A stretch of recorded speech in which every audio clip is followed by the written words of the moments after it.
oui, nous sommes une guerre mondialisée, je dirais plutôt. C'est une guerre mondialisée, je parle de la France, parce que nous avons à soutenir des intérêts multiples dans l'ensemble, presque l'ensemble du monde, que nous faisons cela depuis déjà plus de 50 ans et que ça risque de continuer. Nous intervenons dans une multitude de pays pour la stabilité de ces pays, pour défendre nos intérêts. C'est une guerre mondiale fragmentée, d'une certaine façon, une guerre mondiale en miettes, mais c'est une guerre dans le monde, oui.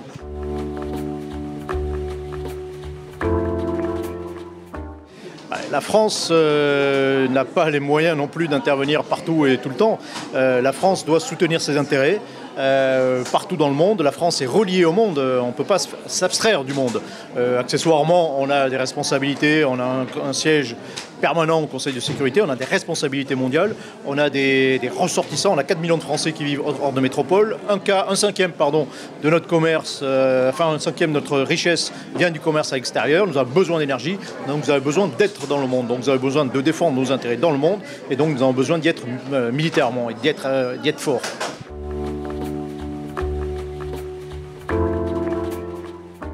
Je pense que la France a diminué ses moyens d'intervenir à l'étranger. Concrètement, on a divisé par 2 l'effort en matière militaire.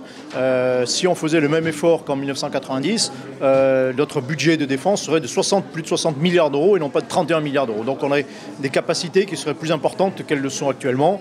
On voit bien que, par exemple, dans la guerre contre les organisations djihadistes, on est maintenant tout cumulé à ce qui est prévu dans le livre blanc de la défense comme engagement majeur, avec des effets stratégiques qui sont limités. Donc là, on touche du doigt effectivement les limites de nos moyens et les limites de notre politique de défense.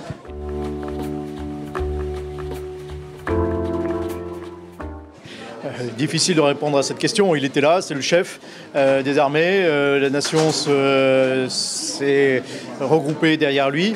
Maintenant, l'avenir, on peut juger. Il ne faut pas s'abstraire non plus d'un devoir d'inventaire, du pourquoi nous sommes arrivés là, de pourquoi nous sommes dans cette situation. Maintenant, il faudra juger sur les actes et voir si ce chef nous mènera à la victoire. Vous dites que tous les gouvernements successifs sont un peu responsables de la situation ?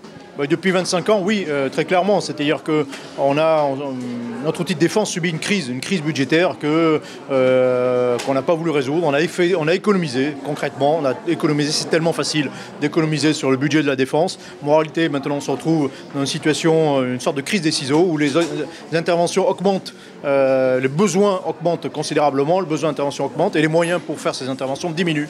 Et donc là, très clairement, on est en crise et donc il faudra très certainement changer radicalement notre façon de voir les choses.